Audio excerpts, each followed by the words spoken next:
so much stuff happened this week that this kind of fell into the background a little bit after the releases. Big news, WWE Smackdown returning to USA Network.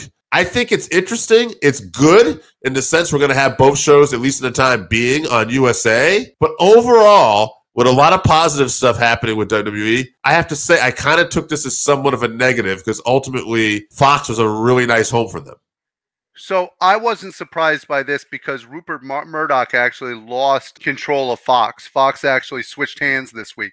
And with Fox switching hands, I didn't think that the new guy sounded like he was willing to invest in wrestling. Like he saw it as the go-to like Rupert Murdoch did. Yeah, I was listening to Eric Bischoff, and he was saying when he had his brief run in WWE Creative, they had just got on Fox, if you remember.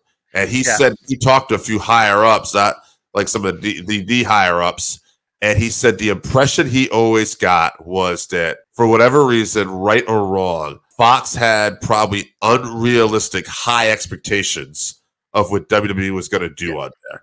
And you know, although their numbers delivered every week. They did like 2, 3, and they're getting. Well, they got to a point where they were beating Raw. But apparently, according to Bischoff, what he had heard was they were expecting around 4 to 5 million a week. So yeah, he said so. Well, that's just stupid.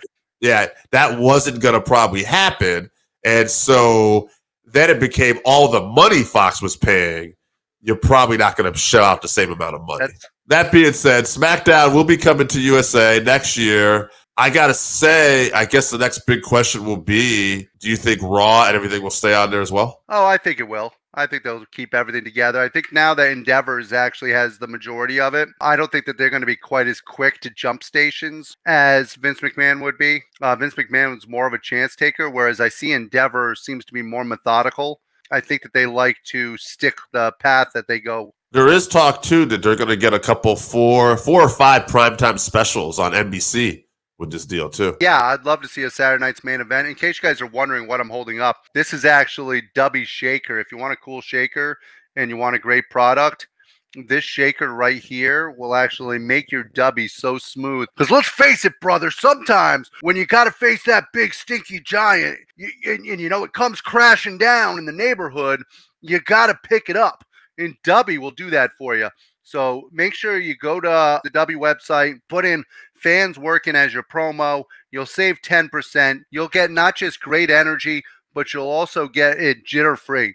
So if you're somebody like myself who's already a little off the hook to begin with, the last thing you need is those jitters. So pick some up, put in fans working for your code. Let them know that you saw it here. And I recommend the Calio Cream. It's what keeps me hyped up in the gym on those long days. And thank you very much.